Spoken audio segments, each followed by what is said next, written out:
Subscribe to our YouTube channel and press the bell icon to get the latest updates.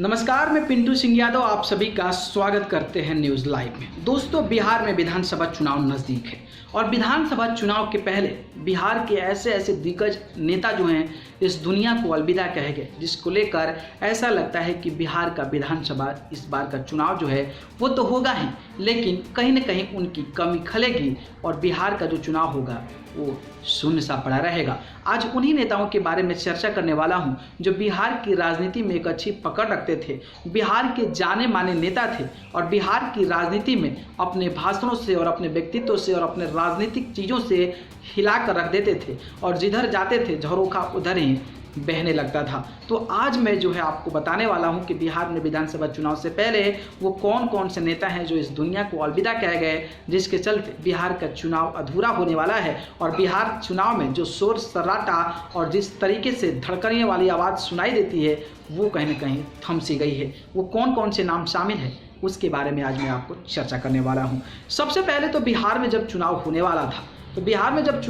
वाला था तो उससे पहले आरजेडी के दिग्गज नेता रघुवंश बाबू ने जिस तरीके से इस्तीफा की बात कही थी और उपाध्यक्ष पद को छोड़ दिया था, उसके बाद से उनके नाम को लेकर जिस तरीके से बिहार में राजनीति को बढ़ावा दिया गया और विपक्षियों द्वारा जिस तरीके से आरजेडी पर हमला किया गया, आप इसी से अंदाज़ा लगा सकते थे कि कहीं ना कहीं इस प्रभाव को डालकर राजपूत वोटरों को अपने तरफ आकर्षित करने के लिए विपक्ष पार्टियां ने क्या क्या कमाल नहीं किया। और इस तरीके से लालू यादव और तेजस्वी यादव के परिवार पर लोग जो है कटाक्ष कर रहे थे कि इतने बड़े दिग्गज नेता का कहीं ना कहीं आरजेडी में पूछ नहीं है। लेकिन कुछ समय ऐसा हुआ कि आरजेडी के दिग्गज नेता रघुवंश बाबू इस दुनिया को अलविदा कह गए और इस दुनिया को अलविदा कहने के बाद जिस तरीके से वो अपने बेबाक बयान से दहाड़ते नजर आते थे और आरजेडी को इतने बड़े लेवल पर पहुंचाने में उनका बड़ा हाथ है, तो कहीं ना कहीं उनकी जो कमी है वो बिहार विधानसभा चुनाव में खलेगी, क्योंकि वो सांसद भी रह चुके हैं और आरजेडी के एक दिग्गज नेता भी थे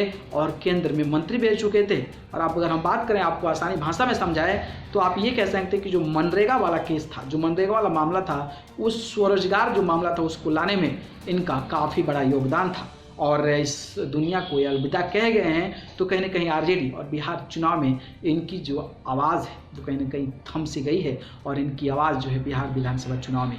नहीं घुसेगी। अगर दूसरे नेता की बात करें तो वो है एलजेपी के राष्ट्रीय अध्यक्ष, पूर्व राष्ट्रीय अध्यक्ष लोक जनशक्ति पार्टी के, जिनका नाम है रामविलास पासवान। रामविलास पासवान कुछ दिन पहले उनका निधन हो गया है और रामविलास पता है आपको कि एलजेपी के एक बड़े दिग्गज नेता हैं, 9 बार सांसद, 2 बार राज्यसभा सांसद, 1 बार विधायक और 6 प्रधानमंत्रियों के साथ काम कर चुके हैं। तो इतने बड़े नेता हो गए हैं, तो आप इसी से अंदाज़ा लगा सकते हैं कि इतने बड़े नेता का इस दुनिया से चले जाना कितना आहत पहुंचता है और ख़ास करके एलजेपी के लिए बहुत बड़ा अगर कहा जाए तो नुकसान है, क्योंकि जिस तरीके से चिराग पासवान ने बिहार विधानसभा चुनाव में ये बड़ा फैसला ले लिया है, उसको अगर उस तरीके से सोचा जाए और उसको मद्देनजर कर लेकर सोचा जाए तो बिहार विधानसभा चुनाव में उनकी जो कमी है वो खास करके लोक जनशक्ति पार्टी के लिए काफ़ी ज़्यादा खलने वाली है और उनकी भी आवाज़ इस बार के विधानसभा चुनाव में नहीं गूंजने वाली है, क्योंकि वो इस दुनिया को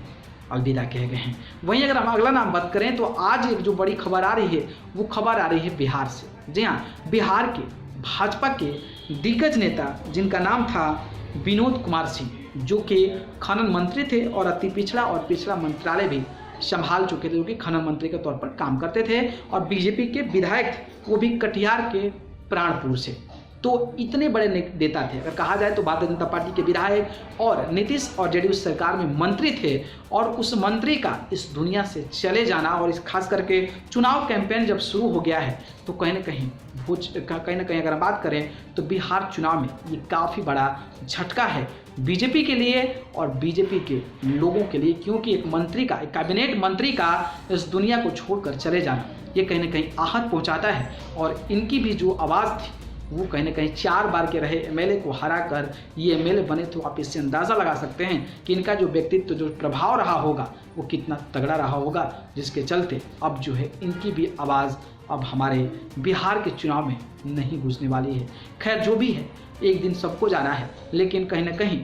चुनाव से पहले इस तरीके से इतने बड़े दिग्गजों का चले जाना कहीं ना कहीं अंदर से याहत पहुंचाता है। और बिहार विधानसभा चुनाव में जब इनकी नाम नहीं गूंजेगी तो कहीं ना कहीं इनकी कमी जो है महसूस होगी। आप इन तीनों नेताओं के बारे में क्या सोचते हैं, हमें कमेंट बॉक्स में ज़रूर बताइए। अगर वीडियो पसंद आया तो इसको लाइक कमेंट शेयर करें और चैनल को पसंद करते हैं तो सब्सक्राइब कर जरूर जुड़ जाइए। आप सभी को बहुत बहुत धन्यवाद। नमस्कार।